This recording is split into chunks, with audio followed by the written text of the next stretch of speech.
Hi, my name is Melanie Dean, and I'm a student at Arkansas Tech University, and this is Pastor Ben Larimore here at First Baptist Ozark. And we're happy to have Melanie teach us about how we can communicate better. So thank you, Melanie. All right, thank you. So today I would like to share with you my project, Assessing Communication at First Baptist Church.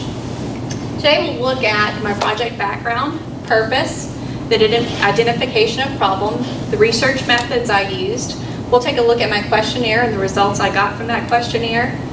We'll look at my observations, proposed solutions, feasibility, cost, and urgency. First, we'll take a look at my project background. First Baptist Church was founded in 1866 by a small group of people in Ozark, Arkansas. In 1893, land at Market and 3rd Street was officially deeded to the Missionary Baptist Church of Ozark. In its rich 150-year history, 49 pastors have served. Pastors Roy Jean Law, John Matthews, and Ted Darling are the longest tenured pastors. So you might have noticed that I said that land was deeded to the Missionary Baptist Church of Ozark. That's kind of one of the interesting things about the church's history, is that it has operated under many different names. So the church reached its peak in the 1980s, where it had so many attendees that it had to move to 2 Sunday services. From there, it went into a 30-year decline, with average Sunday attendance dropping to around 100. So the 1980s to 2010s were a time of rapid sociological and technical change, where First Baptist Church did miss key communication milestones. Brother Darling retired after 26 years. As a part of his retirement plan, he recommended that the church participate in the intentional interim ministry. And I'd like to just give you a little more information about the intentional interim ministry. It was started in 2015 with the formation of a transition team. This was done under the leadership of Bill Bowen. The purpose of the team was to study 5 focus points to determine organizational health. The team completed its work in 9 months and actually discovered that the church was approaching organizational death. So the team spent most of its time addressing the restructuring needs of the church and did not have time to address the needs in communication. So that process culminated with the hiring of Ben Larimore in 2017. Now we see an average Sunday attendance of around 175. So the purpose of my project was twofold. First, the purpose was to address the need for a comprehensive communication system at First Baptist Church. And secondarily, it was to add to the scholarship on communication in nonprofit organizations. As Brother Ben and Brother Nick and I met, we completed a SWOT analysis, and a SWOT analysis looks at the strengths, weaknesses, opportunities, and threats of an organization. As we completed that, the bottom line was we needed a comprehensive communication system. So as I was researching the scholarship on communication in nonprofits, I found out that there's not a lot of research out there. Both nonprofits and communication are huge passions of mine, so that's definitely something that I wanted to add to the picture of. So the problem is there is a lack of a comprehensive communication system. That lack of communication hinders the achievement of organizational goals, and a lack of cognitive unity leads to frustration in members.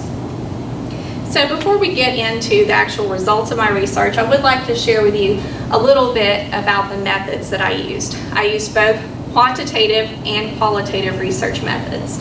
So in case you're not familiar with what that exactly means, quantitative research is the systematic empirical investigation of observable phenomena via statistical, mathematical, or computational techniques. That sounds like a mouthful. It's basically the kind of research that we get statistics from. So by quantitative methods, were a leadership questionnaire. In this questionnaire, respondents were given a series of statements, and they were able to respond with a Likert type scale. So the scale was from strongly agree to strongly disagree. My other quantitative method was observation of the bulletins. Basically what I did is looked at the number of announcements in the bulletin and compared that to the oral announcements given in the service. My qualitative methods So first, qualitative research is it's an examination of a phenomenon in the social and cultural context in which it takes place. A lot of people think of qualitative research as research without the numbers, but it is very useful for describing what goes on within organizations. So I've participated in a series of observations, including the observation of a team meeting, Sunday services, the church website, Facebook groups and pages, and I took a look at emails and the church newsletter. Before I give you the results, I would like to review with you exactly what was on the questionnaire. Some of you have seen that, some of you haven't. So those questions were, when I need information about an upcoming church event, I am able to find it easily. I can remember the details of announcements that I hear during church services. I am able to quickly find out about and complete service projects at church. I have a clear understanding of the mission of First Baptist Church Ozark. I use the church website. I receive email updates from the church.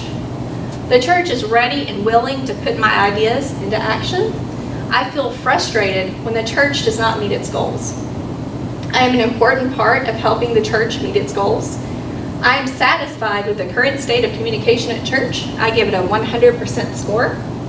I know the mission statement of First Baptist Church Ozark, and I know the 9 vision statements of First Baptist Church Ozark. So I had a sense that people might indicate agreement without a real understanding. So I did want to kind of give it a test with some open-ended questions. These are in the follow-up questions of the questionnaire. And those questions are, what is the mission statement of First Baptist Church Ozark? How are you involved at FBC Ozark? What is your title or role? What team or committees do you serve on? Please check the forms of communication you use in your day-to-day life. Check all that apply. And what are your preferred forms of communication? Check all that apply. So again, I would like to give you a sense of exactly who participated in this survey. So if you'll notice on this chart that says areas of major response, some of those major areas were Sunday school teachers, nursery workers, kitchen team members, and people who serve in WOW. Deacons also completed the survey, as well as church staff, those who participate in the jail ministry, the finance committee members, the church trustee, library team members, and lots of others. The moment we've all been waiting for, questionnaire results. So this table 1 shows all the questions I asked, and I kind of categorized them into 3 key areas. Questions pertaining to the mission and vision understanding, goal setting and achievement, and questions dealing with the state of communication at church. So the results that I'd really like to highlight is that 77% of people agreed that they know the mission statement of our church. 53% had a neutral response to the church being willing to put their ideas into action. So that's like half of us who don't feel that if I have this great idea, that the church is going to back them in it. 73% disagreed or gave a neutral response when asked if they used the church website. So by and large, church members surveyed are not using the website. 40% agreed that they feel frustrated when the church fails at goals, and 33% gave a neutral response. So on question 10, I'd like to camp out here a little bit. That question dealt with the satisfaction with the communication system at church. The results showed that 33% disagreed that they are satisfied with the state of communication, 23% gave a neutral response, and 37% agreed. So here, more or less, we're kind of split up by thirds about what we think about the state of communication at church. So some follow-up questions that I'd really like to highlight is, what are your preferred forms of communication? And please check the forms of communication you use in your day-to-day life. The bit that I thought was interesting here was that you see here on text that 87% agreed that texting is their preferred form of communication, while 93% reported that they use texting as a form of communication in their day-to-day life. Now, if you remember from earlier, I told you that 77% of people agreed that yes, I know the church mission statement. This is one of those things I really wanted to follow up with and see if people could actually tell me the mission statement. What I found was that 30% of people didn't even attempt to answer the question. 23% got it wrong. 13% had a general understanding of the mission statement, while 34% gave a more or less word-for-word representation of the mission statement. Now I'd like to give you the results of my observations. In the team meeting that I observed, I saw high levels of clarification, of challenge, and of seeking mutual understanding. In Sunday services, I observed that announcements were given at the end of the service, and the 2 Sunday services that I observed, 82% and 71% of the bulletin announcements were given in oral announcements. Our church website is modern and responsive in design. However, there are incorrect service times on the site. There's a high text to white space ratio, and there's inconsistent formatting, and there's also no packaging. There's not a consistent logo used on the site, and our mission statement is nowhere on the site. So when I looked at Facebook pages and groups, I found 6 Facebook pages and 2 Facebook groups associated with our church. Of those 6 pages, 2 were associated with the youth ministry, so there was some redundancy there. The nomenclature on the Facebook pages and groups was not consistent. Sometimes the organization was called First Baptist Ozark. Sometimes it was called First Baptist or FBC Ozark, and sometimes it was just called First Baptist Church. When I looked at emails and newsletters, I discovered that the process to getting on the email list is not clear and can be confusing for new members. Those emails are going out right now to approximately 90 email addresses, while newsletters are going out by mail to 170 homes and by email to around 10 addresses. Now I would like to give you my solutions. Like I said, the team meeting that I observed looked great. If all of our teams and committees are functioning like the one I watched, we're in good shape, and I have no recommendations there. Sunday services. I do recommend that event ads are added to the end of the pastoral sermon.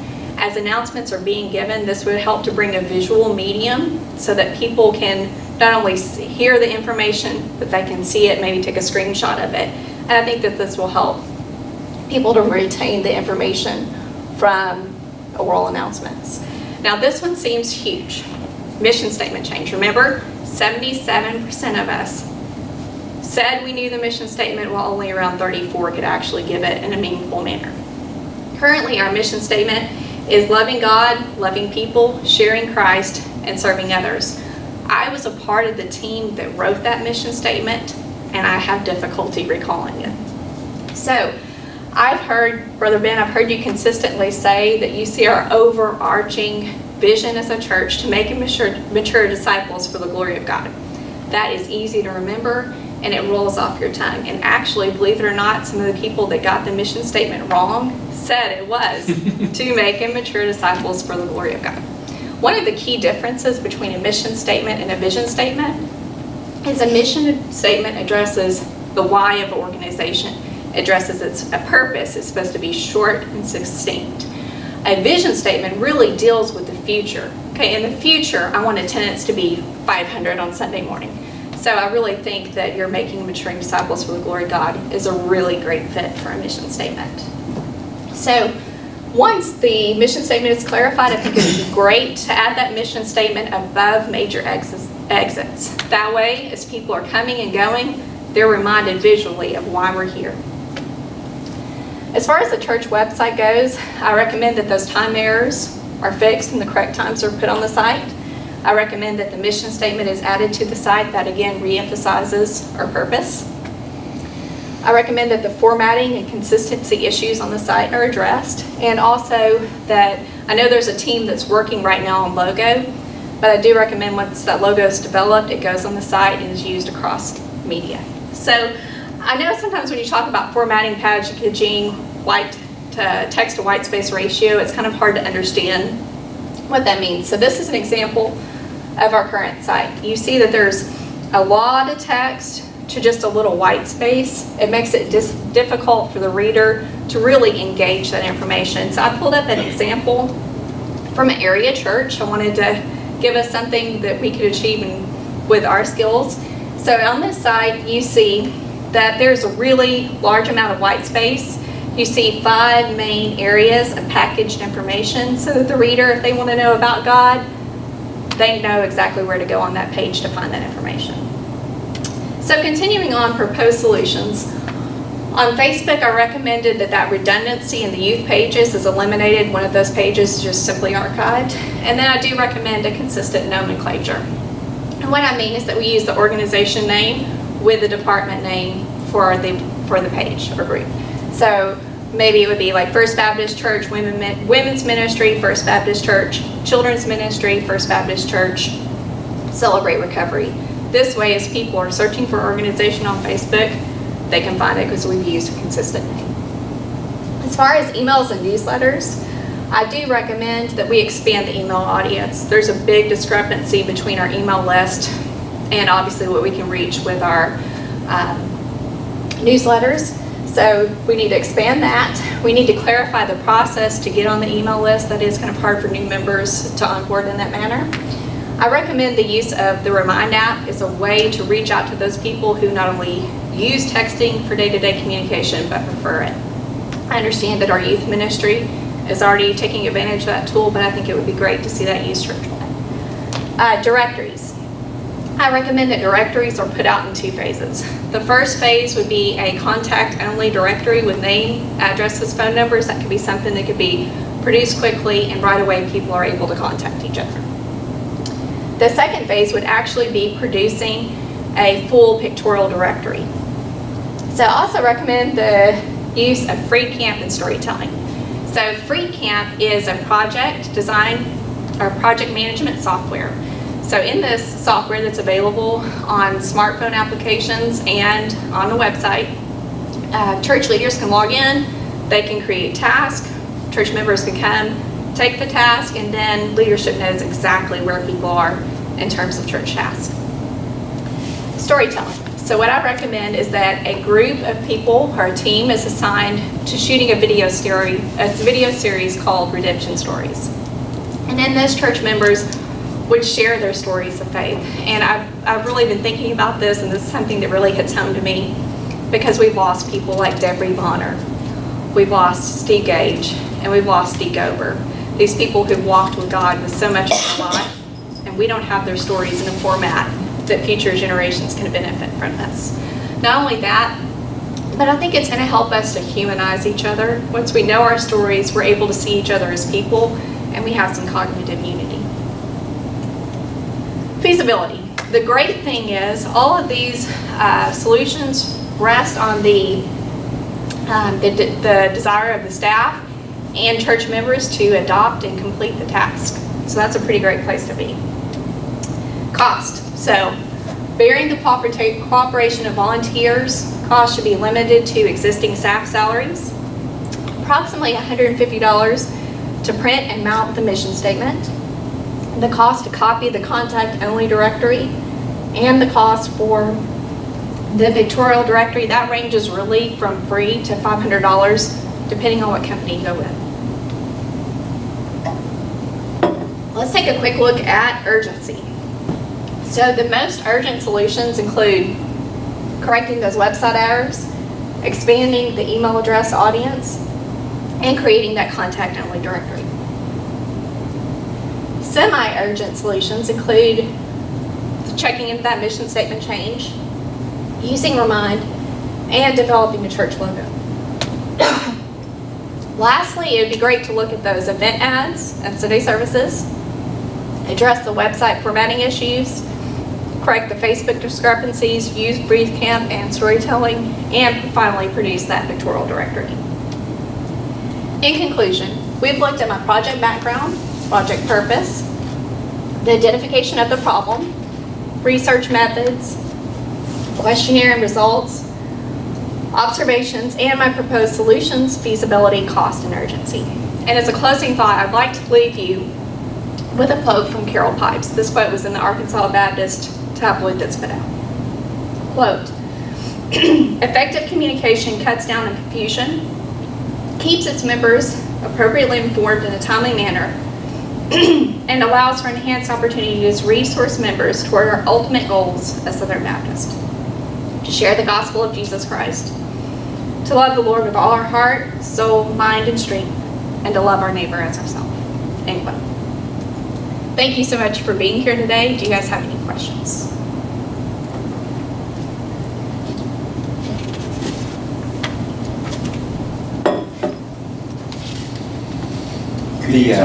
Great job, yeah. You had the urgent, what was urgent, less urgent, and not urgent. Is that in the, what you printed you? It is, and it's in my written report, and it's by section. Okay. So each section will have the cost, feasibility, and urgency written into it. And I can get you a copy if you're interested later. I'd like to hear more about FreedCamp. FreedCamp. Yeah. Yes, it's project management software, and actually this is in my paper too, but I'm somewhat familiar with it and more than happy to dig into it. I'm willing to come in and train staff and key leadership on how to use that software. So basically, with that software, you can create a project, say youth building repairs.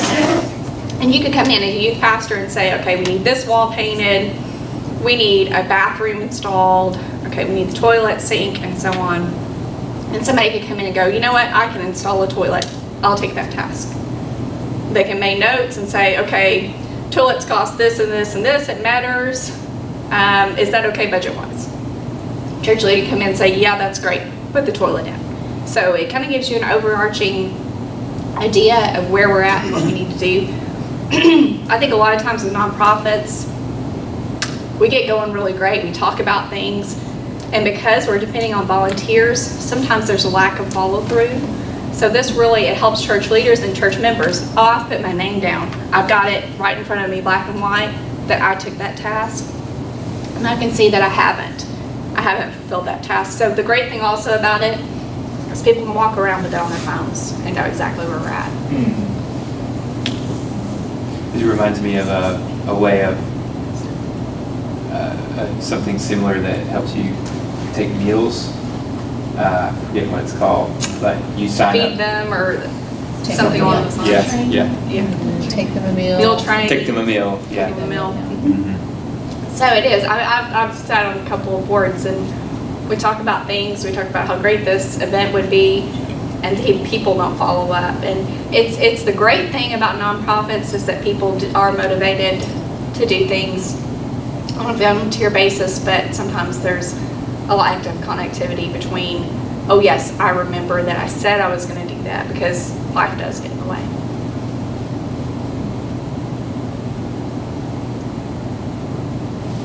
You talked a little bit about the format on the website. And what about the bulletin itself? Is that something that you observed in your observations? I did. For years, I have taken a look at the bulletin. I do think we've made some more modern touches on the bulletin. I do really appreciate the visual part of it, because I've seen the same announcement, the event ads on Facebook as I've seen in the bulletin, and I really think that helps people's mind retain it. I think there could be probably some improvements there as far as maybe updating fonts, maybe using a little less clip art in there. Did you look at any programs that would kind of address some of these things like all at once? Like if there's anything out there, I know of one that we used to use, but that would address like the email expansion, the contact directory, as well as the pictorial directory and emailing and things like that, and even possibly the FreedCamp, some of the project stuff, if they have like a kind of an all-inclusive way to do that. Did you look at any possibilities like that? I did not. I know the church owns software that makes it possible to produce a contact-only directory just from the information we already have, although I do think it's probably time to regather information to confirm email addresses. Sometimes people move. Other than that, there's the software, what's that called? Yeah, we were looking at Planning Center. Planning Center. Upgrade to that. I think it does have a project management component, but I'm not sure. I don't think anything that I know of would address pictorial directors.